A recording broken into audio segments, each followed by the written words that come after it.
vorrei ordinare Nesté or Estate? Estate pesca. Pesca. Sì. Ok, cioccolata guarda. Sì, va bene. Ok. Bevi qua? Sì, Vuoi fuori. un po' di ghiaccio nel bicchiere? Sì, sì. Normalmente è con ghiaccio o senza, normalmente.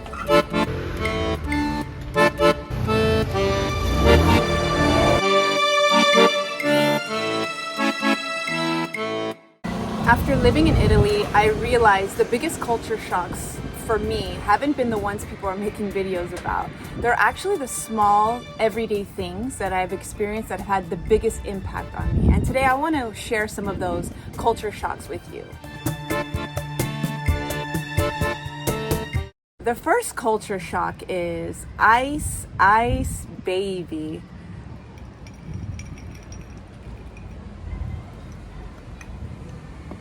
Americans, we love our ice. We love ice in our iced tea. We love ice in our soda. I even used to put ice in my milk. That's how much I love ice. And here in Italy, it's a bit different. When you get a drink, normally you'll have to request for ice. It's not automatically served with ice.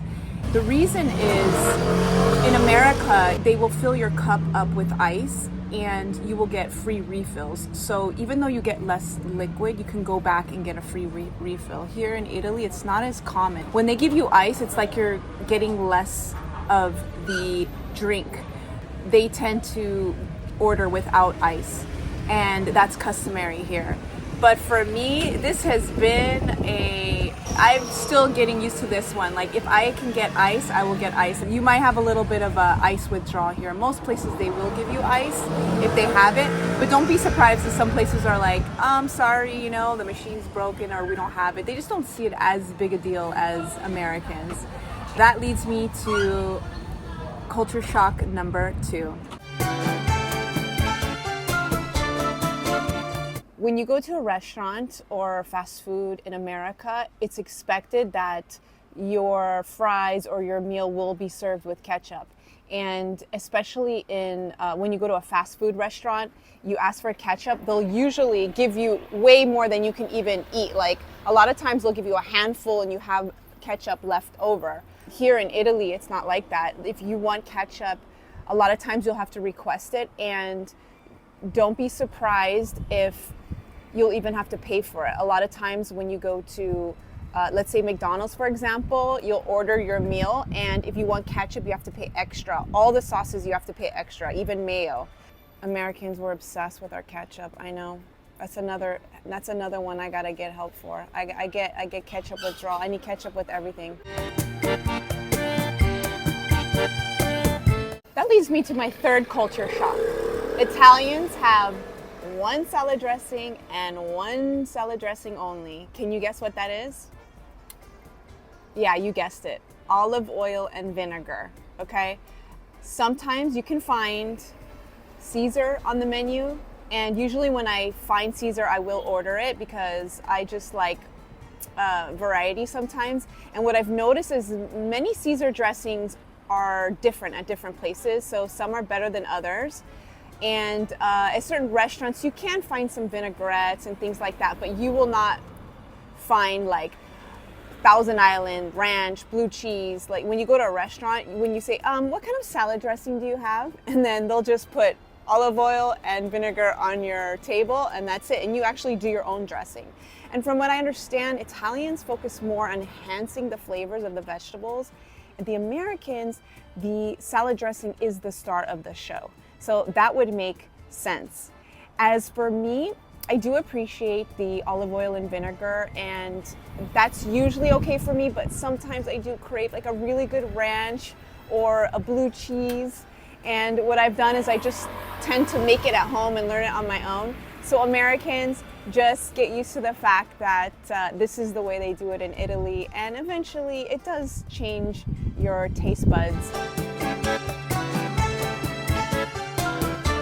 It wouldn't be obvious to you if you were maybe a tourist or you didn't live in Italy for a while, but Italians, it's not very common to have a garbage disposal. This is something that has been around for years in America, and it makes it so much easier when you're washing dishes. And so that has been a culture shock for me.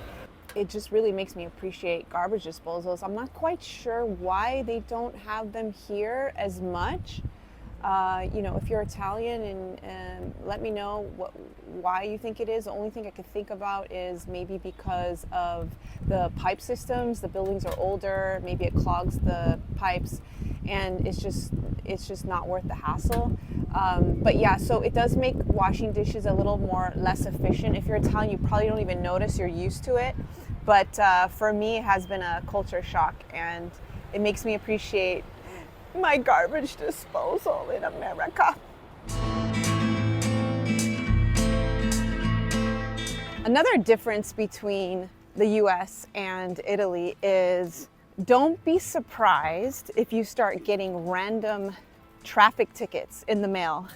Now, this doesn't apply to you so much if you're a tourist, but once you start living in Italy and you own a car or you drive, you will get tickets sent in the mail if you get a ticket. And at first this was a joke between my brother-in-law would say, "Oh, just wait till you get those tickets."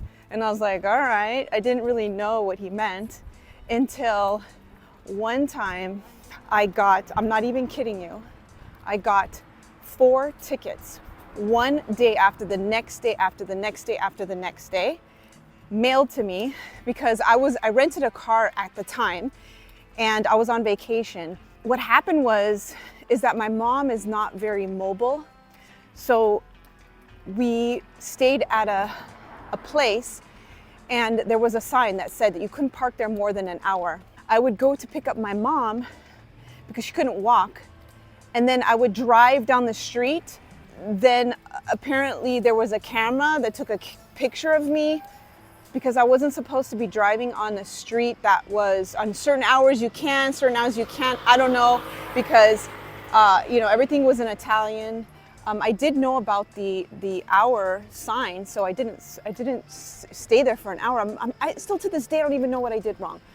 And that's the thing, like on one side I kind of like it because when you walk outside and you see a ticket on your car and then it makes you so mad, it ruins your day. I used to be like that. So, or you get stopped by a police officer and they, it just ruins your day. So it's kind of nice when you get a ticket in the mail because you're like, all right. But at the same time, the downside of it is sometimes you don't even know what you did, where you were, how to fix it. And so I got these tickets. I still don't even know what I did. Somebody advised me to pay the ticket beforehand and then call the police station. So I did that. But maybe you can learn from my story is when I called the police station, I said, listen, I got 4 tickets for the same thing. Let's talk about this. Is what's going on here? I wanted to tell him about my mom. He said, well, you shouldn't have paid for it first. Now that you paid for it, there's nothing we could do about it. That sucked, and that cost me about 400 euros. So I learned my lesson there. But the point is that this is a culture shock of tickets just being mailed to you, and it could be days later. You don't even remember where you were, what you did. So that's a big difference between Italy and America. In Italy, the return policy is different than the return policy in America. America is customer's always right. You bring something in most of the time, not many questions are asked, you get your money back. It doesn't work like that here. And I have learned that throughout spending time here and shopping here. I had an experience where I bought something from Sephora and it actually burned my face, the product. So I went to go bring it back thinking oh yeah, automatically they're gonna give you your money back. No, they didn't. And they gave me credit. Yes, I got credit, but you have to be careful because sometimes if you buy something from a store, retail store, you want to make sure to check what the policy is, because sometimes if you don't like something and you want to return it, they'll give you credit, but you might not even want to shop at the store anymore. Or you might automatically expect, yeah, if I don't like it, I could just, if I have my receipt within 30 days, I could take it back. But that's not always the case here. So what I've learned is I really take my purchases seriously. I really think about it before I buy it, because usually I'll get some sort of credit back. which makes you more aware of what you're buying. Hey! Ah! Hey! Hey, hey, hey! What are you up to? I just ran into my brother-in-law walking his dog. That's so funny while I was shooting the video. I'm putting him in the, I want him to do a little trick for the, how do you say sit, command? How do you say sit? Oh, seduta. Seduta. Okay, seduta. Seduta. Seduta. Zoe. Hey. Zoe. Zoe. Hey. Seduta.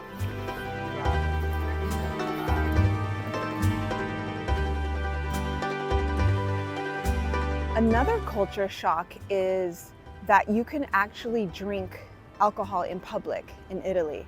And I love that one. It is a culture shock because sometimes I see people, I'm like, my automatically instinct is like, oh my God. You know, like in America, you would like hide, you have a flask or you put something in a paper bag, like here, you don't have to hide it. It's normal, you can go on a picnic and have beer or wine. You see people outside. It's really not a big deal. Also, probably most people know about this, but the age is you need to be 18 instead of 21. I probably would have loved that if I was 18, but now, you know, it doesn't affect me so much. Yeah, that was a culture shock, and actually that's when I thumbs up. Okay, this is going to be probably the most shocking culture shock I've experienced here in Italy, and that is horse meat is legal to eat in Italy. Don't be surprised if you see horse meat on a menu. One time I went to a restaurant and we were all sitting there, and the gentleman next to me said, well, what are you gonna order? Are you gonna order the horse? And I was like, ha ha ha ha ha. No, I'm not ordering horse, like jokingly. He goes, no, I'm serious. I'm like, what do you mean serious? He's like, yeah, this restaurant's famous for its horse meat. And I was shocked. And so, yes, then I learned that horse meat is traditional in quite a few regions in Italy. It dates back to many years ago before the Romans. And then during the Roman time, they used to view horses more as transportation, more status, so it wasn't as big. But then after the wars around the 1800s, it started to come back in fashion, I guess you can say, come back, because it didn't cost so much and it was high in vitamins. And I also understand that some doctors would recommend it to pregnant women because it's high in iron, it's a very lean meat. This is something that it was very different for me coming from America, where we see horses more like livestock or companionship, things like that. So that was a big surprise for me. I did also hear that they are trying to pass certain laws that forbid eating like horse and donkey and those type of animals. But for now, it still is legal.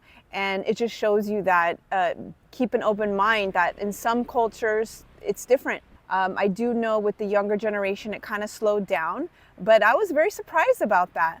And I don't think I'm gonna try horse anytime soon. Probably not. That's probably not gonna be my bucket list. Let me know what you guys think. What do you have any experience with that?